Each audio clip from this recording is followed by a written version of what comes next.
Hi friends, welcome to my channel Sheetal's kitchen Gujarati. આજે આપણે બનાવીશું પાકા કેળાનું શાક. પાકા કેળાનું શાક એવી રેસીપી છે કે જે ફટાફટ બની જાય છે અને નાના હોય કે મોટા બધાને ખૂબ જ ભાવે છે. તો પાકા કેળાનું શાક બનાવવા માટે અહીંયા મેં કઢાઈમાં 2 થી 2 ચમચી જેટલું તેલ લઈ લીધું છે. સાથે વઘાર માટે અડધી ચમચી રાઈ, અડધી ચમચી જીરું, અડધી ચમચી હળદર પાવડર, અડધી ચમચી લાલ મરચું પાવડર ઉમેરી લીધો છે. અને ગ્રેવી કરવા માટે અહીંયા મેં 1 ચમચી જેટલો ચણાનો લોટ ઉમેરી લીધો છે.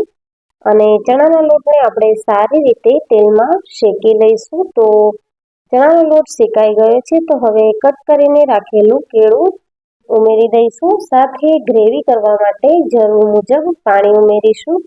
તો આપણે બેસન ઉમેર્યું છે એટલે પાણી ઉમેરીશું તો ઘટ એવો રસો બનીને રેડી થશે.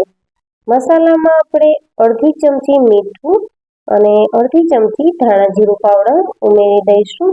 તો આ રીતે ગ્રેવીવાળું આપણું પાકા કેળાનું શાક બનીને રેડી છે. તો ફટાફટ એવું બની જાય છે. 2 મિનિટ માટે ઢાંકી અને આપણે તેને કૂક થવા દઈશું.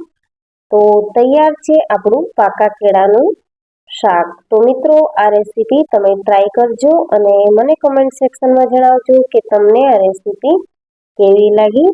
તો હવે હું કેળાના શાકને સર્વિંગ પ્લેટમાં લઈ રહી છું. તો તૈયાર છે આપણું પાકા કેળાનું શાક. જો રેસીપી વિડીયો ગમે હોય તો વિડીયોને લાઈક કરજો, શેર કરજો અને મારા ચેનલને સબસ્ક્રાઈબ